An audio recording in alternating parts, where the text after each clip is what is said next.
and welcome back to Certified Black Weirdo, where we celebrate the art of one artist who's black, who's weird in the best way, and who's done some art that we'll just talk about and kind of celebrate together. This week we're talking about Frank Ocean's Channel Orange, which is really good, and it made me cry, which I'll talk about why in the video. And yeah, thanks for joining us. Okay, so let's get into it. I love this album. If I look, I mean, you probably can't tell, but I was crying. I was crying when I was listening to it because I don't know. I mean, we'll get into all of it. Oh my gosh, I have so much to say. But I think that one thing that is just sort of like immediately grounding is this came out. Also have the CD. I decided with the albums, maybe I'll like try to do albums that I have a CD for because there's so much cool stuff. There was a hidden track, which maybe you knew about, but maybe didn't. After it's over, it's just like over, but because I was listening to it on CD player, maybe I'll put a picture of me and my partner's boombox that I like plugged my headphones in and then listened to it on. But because it was still playing, like the CD hadn't stopped, I just let it keep playing. And then there was like a whole other song about like, I don't know, dating a girl from the Caribbean and just like hang out, and Tyler the Creator was on it. I'd literally never heard of it. So anyway, there's stuff like that when you have a CD, but there's also like if you guys remember these back in the day, the lyrics. And I read, I'm very much like an audio visual person. Like when I watch movies, I have the subtitles. I need to like see something, which is why I think I gravitate more toward movies and books and TV because I can read the lyrics as I go.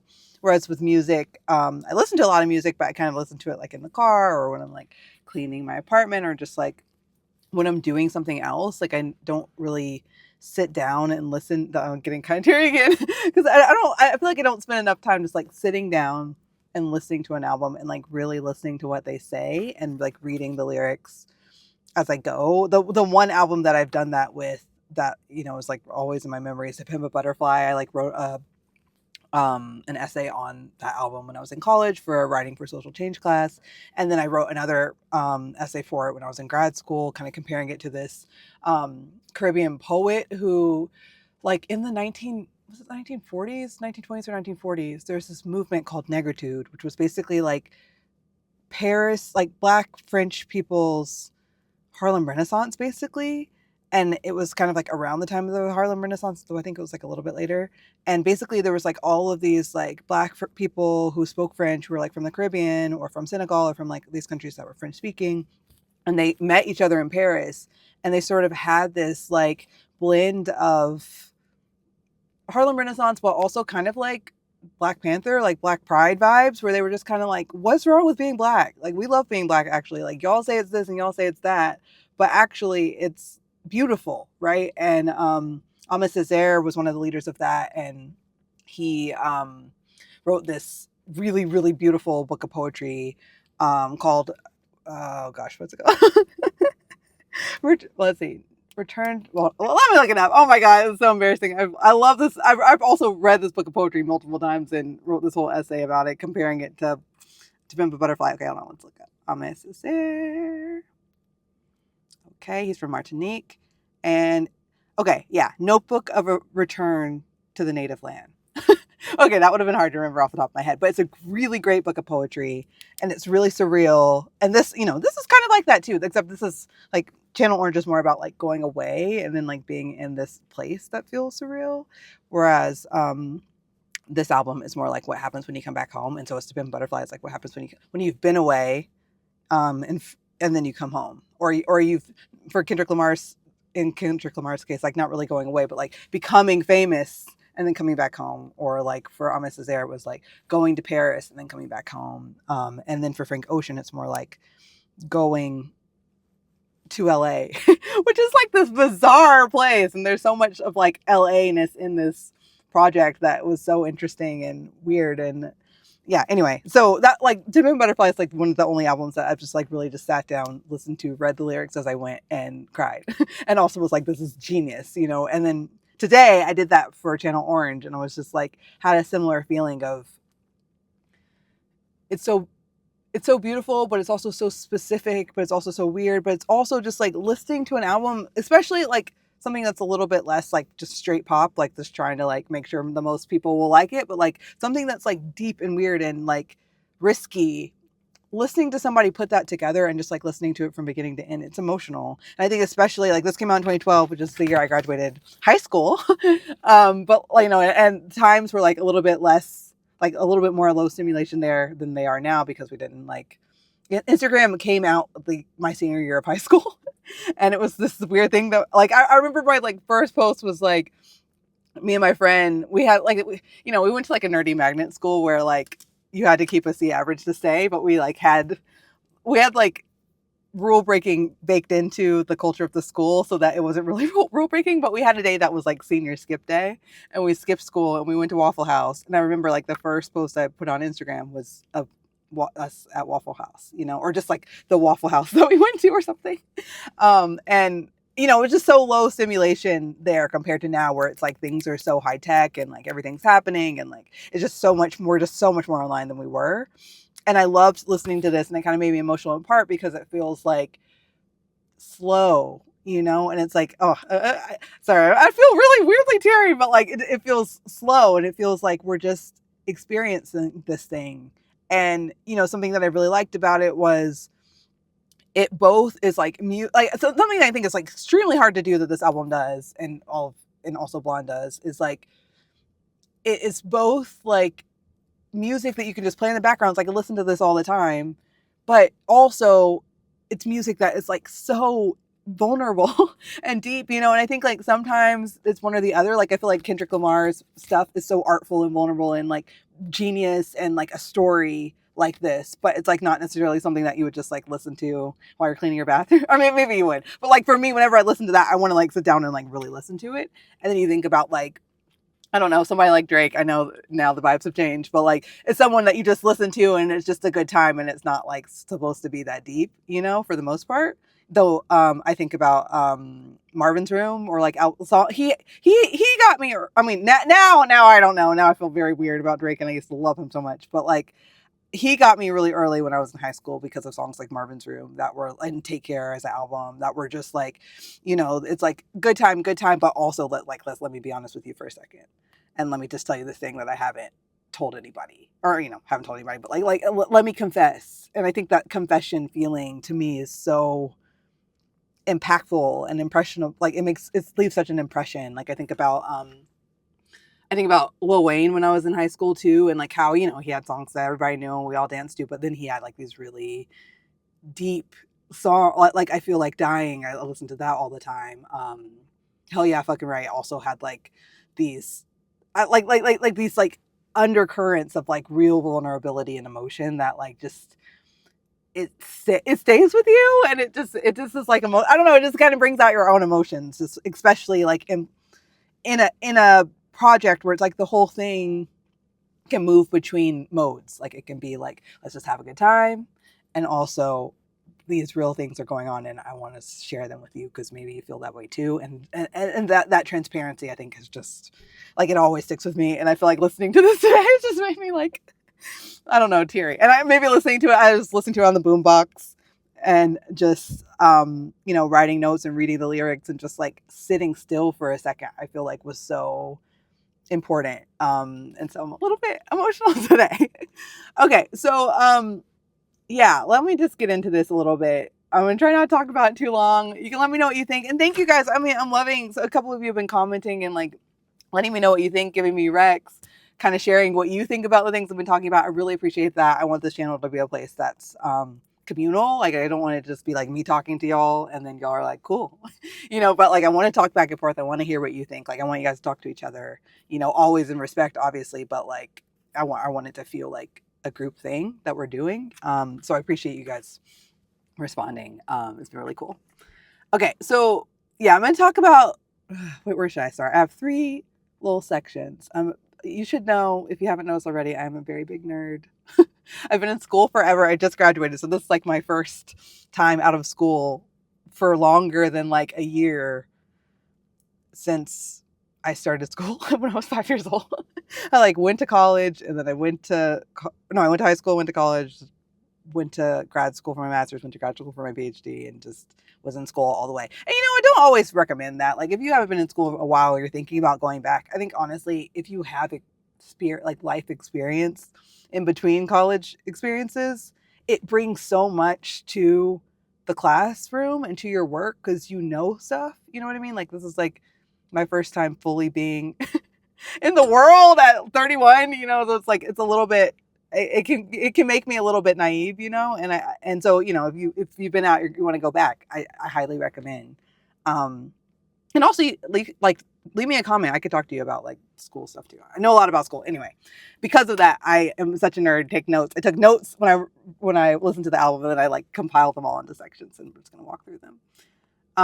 Okay, I'm gonna start with what I liked. Like this album has so many good songs and like so many like deep projects within the project, but two songs that I really found so striking that it's like listen to this all the time. Thinking About You, we'll talk about that. I think that's such a weird and cool song and have listened to that forever, as maybe have a lot of us. But one song that I did not like, I kind of like slept on, and then I'm suddenly like, what?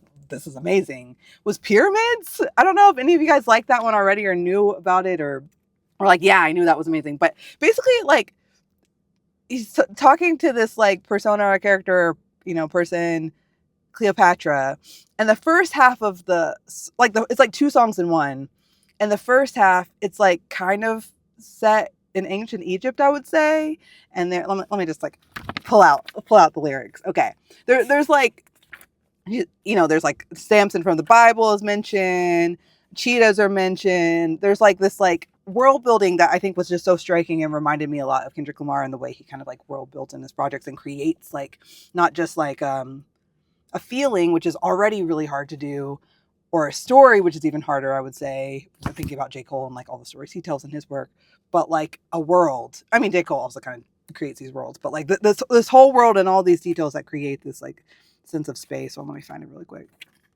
Religion. Okay. Let me see. Okay.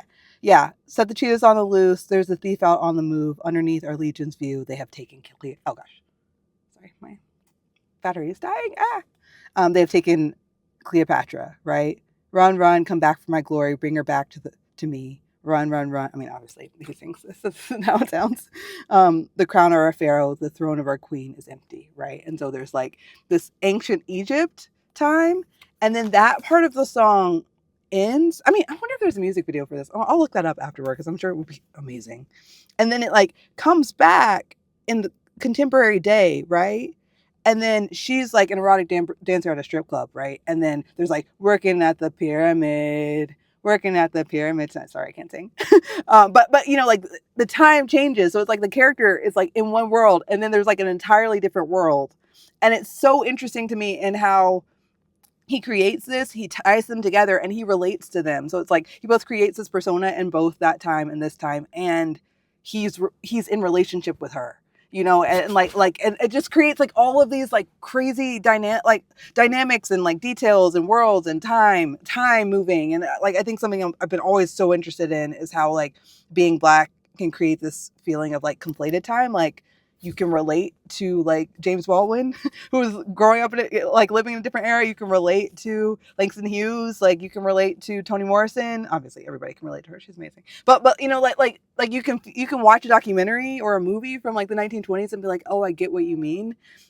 And there's a sense of like universality, if that's a word, because of what it means to be Black and how that has like kind of stayed the same even as it sort of changed over time.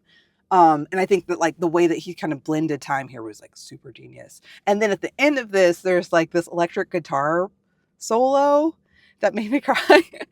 I just like, I don't know, just like throughout the album, there's like this focus on sound that's so intentional and kind of creates this stillness and this groundedness as you're listening to the album, because it's, again, like it's not super high stimulation. It's kind of like low stimulation, right? The beats are like simple and like really grounding. And there's also, there's these moments where it's just sound.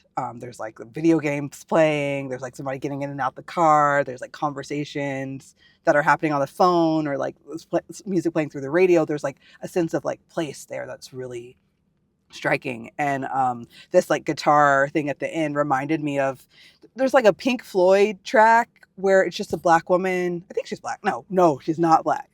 That's hilarious. I when I listened to it, I thought she was black, and I've always thought that, and then I looked it up and I found out she was white. So forget that part. But there's this woman who's like singing and screaming and moaning and just like letting out this emotion. And the whole track is just her like singing this song, but there's like no words, and it's just so, I don't know. I think there's like these moments where like sound and like not using language as in like words, but like using sound to express how you feel creates this sense of like, I know what you mean, even though you didn't say anything. And it's just like really powerful. So that song I thought was amazing. I mean, all the songs are amazing, but that was one that I had like heard and heard and heard, but never really listened to.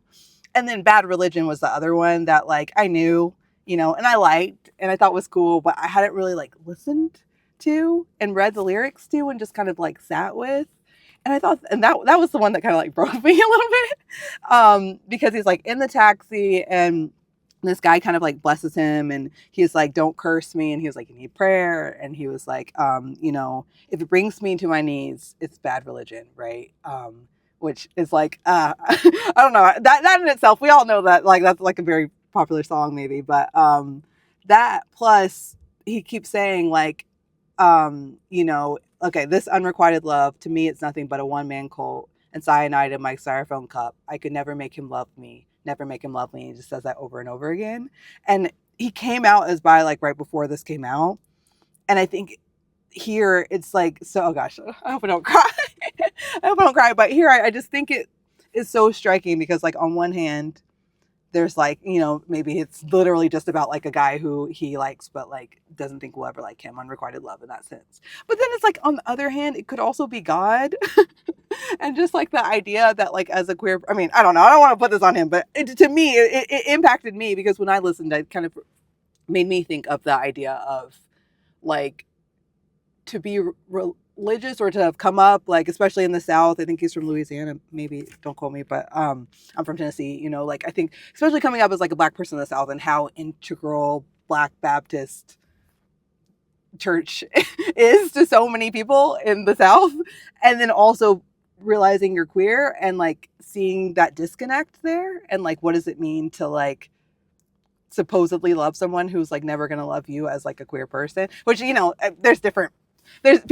people say like God loves the gay, some people say God hates the gay, some people say gay is fine but trans is not fine, some people say what like there's like so many different interpretations of Christianity and religion and God. But like I just think that this was so striking because also, if there is a God loves everyone, especially trans people. Like everybody, if you're listening to this, lay off all of that. It's insane. Anyway, okay, but I think like it's striking because it's like that's so true.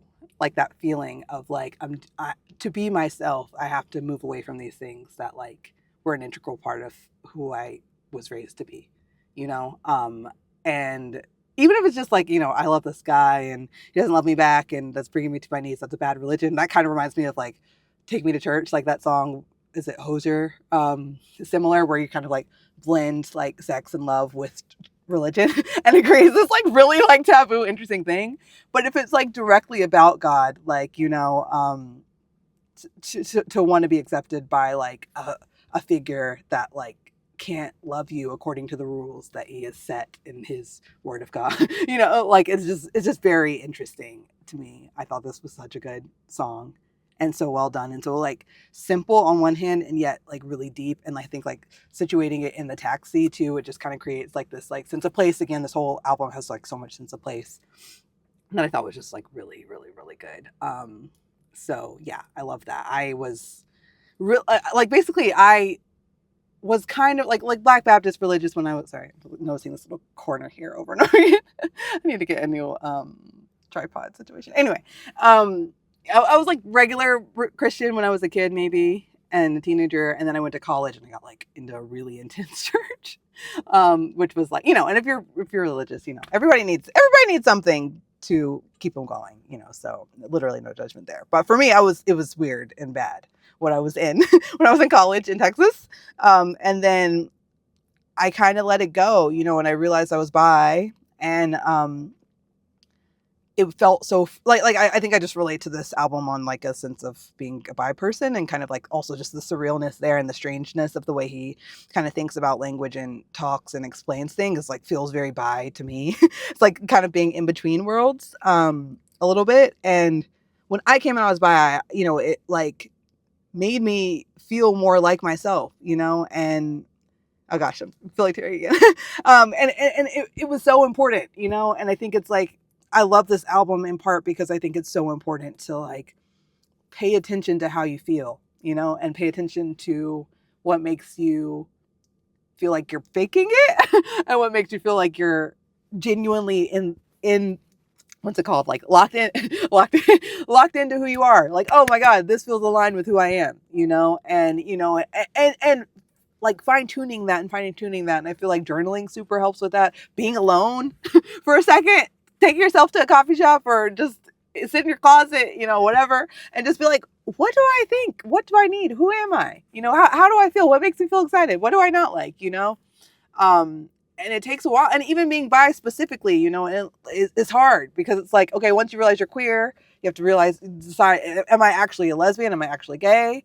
Okay, no, because I also still like guys. So, but does that make me straight? Is it a phase? No, because I'm still, like having to like exist in the middle is really hard. And I think that like navigating that, and then also kind of like reflecting on who you came up to be and how you were raised, like informs and kind of like splits with that. It can be really painful. And this song, yeah, I was just like, oh my god, that's so true. Like, it's so true. Like, how can you unrequited love is a bad religion, if it's with another person or if it's with like a spiritual figure like God, I guess. It's, I don't know, I love that one. That one made me stop. So those are two that I love. Okay, I'm gonna try to keep this under 30 minutes, so let's keep it moving. I also thought that the language throughout was just really, really sharp, like Earl Sweatshirt's lyrics on Super Rich Kids, Andrew, Andre 3000's lyrics in Pink Matter, which I love that song too. We'll talk about what's weird. That's one of the things I thought was like really richly weird. Yeah, and just like playing around with things. And then the queerness throughout too, like Forrest Gump, he says, I know you wouldn't hurt a beetle. Also just the language there instead of a fly. It's great. But you're so buff and so strong. I'm nervous, Forrest. You're running on my mind. Like, and the surrealness of thinking about you, the first song, just kind of like the world is weird. And I think that just feels really queer to me. It's like seeing things at a slant, and it's like, yeah, a lot of like Black weirdos, I think, not all, but a lot of them, I think, like to be bi kind of creates this weird feeling that is like really exciting and cool. So anyway, enough about that. Okay, let me tell you some things I thought were weird about it. I'm gonna tell you what it reminded me of, and then we're gonna get out of here and we'll come back next week. Thank you for watching. Okay, so yeah, the surrealness of the world he's living in, I thought it felt very LA. I went to LA earlier this year, in like March for a conference, and I was just like, this is a weird if you're from LA, let me know what you like about it. But I'm like, this is kind of a weird place. Like, coming from Atlanta, there's also, I just saw this video on Instagram that was kind of comparing being Black in Atlanta and being Black in LA. I'll link it. I'll put it in, I'm making my Substack. The Substack has like a bunch of references to things. I'll either put the LA thing just in this video or in that. And I'll link the Substack to this, and it will just have like a bunch of notes and other stuff. Maybe like I think for albums I'll do like an interview with like a video of an interview that the artist did. So maybe I'll find like a Frank Ocean interview if there is one. Anyway, so yeah, but I saw this thing that was comparing them, and I went to LA earlier this year, and it was just like, it feels surreal. Maybe because it's like so nice weather and sunny, and you're just like in this like totally different vibe than the South. And the South obviously has problems, but like Black South, I feel like just feels very proud of Blackness and Black culture and like what it means to be there, in a way that like, I don't know, I've just like I've been to LA and I've just like seen a lot of like LA coded art. Even the TV show I Love LA that's out now, that just kind of like explores why is it weird, like it can feel weird to be there. But I love the surrealness of the world there. Super Rich Kids, Sweet Life, Thinking About You all had these like bending of reality, which I thought was great. Pink Matter, the lyrics there are so great. Like, what do you think my brain is made for? Is it just a container for the mind? And then he said, what is your woman? Is she just a container for the child? And like these thoughts, I don't know. As a burgeoning poet, I just got my first poem published. I just love language, and I love when it's weird, and I just feel like this was so well done in that way. He said in crack rock, they won't let you hold their infant, like choosing infant instead of like baby or child, like these like twists of words. I think was so well done. You wouldn't hurt a beetle, stuff like that. Was all great. And then something that I thought was weird in the best way was how a lot of these songs like combine like a upbeat tone with these heavy lyrics, and it creates this sense of like everything's fine, which was also very LA to me. It's like everything's fine, we're all good, we're just having a good time, but also like what's going on. And I just thought that was really good. I think Fertilizer is a good example of that. Super Rich Kids is a good example of that. Sweet Life is a good example of like these songs that just sound like these like la-di-da, everything's fine, but like if you listen to them, like it's so heavy. And it's like it's so heavy, but it's like also so weird, and it's not like heavy and beating down on these like tropes or whatever, but like still exploring things like addiction and like isolation, stuff like that, feeling rejected in a way that doesn't feel like trauma for trauma's sake, but like trauma as like a genuine exploration of the thing, and I feel like Kendrick Lamar's albums are really good examples of that too, of like these things are hard, but I'm not just like showcasing how hard they are, I'm like actually exploring what it feels like and trying to figure out my way through it, and not in like a hopeful everything's going to be fine at the end way, but just like so that I can know myself better. And I think that that's really cool. Okay, quickly, some things that it reminded me of. The opening of Pilot Jones reminded me so much of Prince, and my mom loves Prince. Like she's like one of Prince's number one fans. I'm sure he has multiple number one fans. But Sign of the Times is like a super good weird album that I also want to do, and I also have the CD for, so maybe I'll do that in the future. There's so many albums I want to do because I also want to do. Oh gosh, now I forgot. I have Call Me If You Get Lost, but Tyler the Creator. I want to do that one. I have Dip a Butterfly and Good Kid, Mad City. I definitely want to do those. So anyway. But it reminded me of that, just kind of like in the funky, like 80s feeling of the beginning of that song.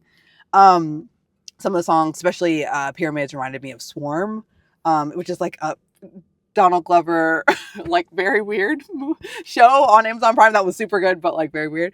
But there was like some stuff in a strip club that kind of like was similarly like, I don't know, like not aesthetic, but like just like Zola is like another example of like these shows that like are looking at like dancers in the strip club from a place of like these are like literal people who have jobs and like this is their job, and they have a full personality, and they're like they're people, they're not just like tropes. Boomtown is another really good example of that, of like exploring that world from a place of like respect and like transparency and like a genuine exploration for the people inside, instead of like whatever is being projected on them from different outsiders, outsiders who are like go to the strip club as like visitors or clients, people who are like strip club bad, the Christian, like all of those people don't know what's going on. I don't know what's going on, but I love reading from people and like listening and watching stuff from people who are like actually doing that work, and like I just think that like there's like a body of different works, a body of work, I guess, like a collection of art around strip clubs and sex work and stuff like that, that like is really poignant and interesting. And I feel like the way that Frank Ocean, obviously as like still an outsider, but like the way he was talking about it was closer to like the people who were actually inside, I feel like, in the way he was talking about, than the people who like don't really know what's going on. So I thought that was interesting. The way he was kind of talking about LA and kind of like the undercurrents of LA also reminded me of this really good movie called Tangerine, which was recorded on an iPhone, and it's so good. It's about two trans women in LA who are just kind of like, I can't remember, I watched it a while ago, but I think they were just like, there was some drama with somebody that they were dating, and it was just kind of like a romp where they're just like running around LA trying to like figure it out. But it was really well done, and I can't believe that it was recorded on a phone. The song Crack Rock also reminded me of Chance the Rapper's Acid Rap, which was like another album that like maybe I would talk about. So good. But Lost, the song Lost on there, and Cocoa Butter Kisses on there reminded me of Crack Rock, and also Pilot Jones. I feel like those were in conversation. And Chance the Rapper's album came out the next year, which is interesting. And then, it reminded me of Kendrick Lamar's Good Kid, Mad City, Butterfly, the way that he created a world and kind of like, I don't know, like everything is tied together. And that's maybe what an album is in general, but like the way that it's done with all the details just feels really striking here. Okay, we're at 29 minutes. Oh, probably more because I haven't done the intro yet. Okay, some good quotes. Got a beach house I can sell you in Idaho. I love that line so much. I've always loved that line. Like, I just like the way he twists like that surrealness of like twisting what something is supposed to mean and just making it bizarre, but it's like valid because it's a part of this world is really interesting to me. In Bad Religion, I could never make him love me, saying that over and over again. It's like, if you think about it as like him talking to God, God is in Christian, God is instead of like, I now think of God, I'm agnostic and I kind of think of God as like good organized direction, like something that's kind of like motivating you into a way that you're supposed to go. There's like this book that I read called Make Your Art No Matter What. And that's how she described it. And I was like, that's, if I'm going to think of God, I think of it like that. But in terms of like a religious God, like Christianity God, like thinking about him saying, I could never make him love me. I could never make him love me as he's like coming out as bi. It's like, I mean, it might be unrelated, but it really hit home for me. And then, and then Andre 3000 had these lines. He said, she had the kind of body that would intimidate any of them that were unsouthern, not me, cousin. And just like, I feel like this is such a good line because it's so indicative of what this whole project is and everybody who was featured on it, as well as Frank Ocean, in terms of like really, really, really thinking about language and how do we like defamiliarize it and how do we make it strange and how do we make it striking. I feel like that was a really good line of that. And also just thinking about how do lines land. Unsouthern, not me, cousin. You know, like it's like, how do I don't know. This is brilliant. It's cool. Hip hop is so cool because it's like poetry, but it's like set to music. And poetry is so hard in and of itself, but then to be able to like say it out loud on beat and then to music is like, I don't know, genius. So anyway, that's all I have to say about that. Let me know what you think about this album. It was so good. I'd listened to it before, but just to take a second, listen to it through in this very busy time at the end of the year and just sit down and calm down with that. It's been really beautiful.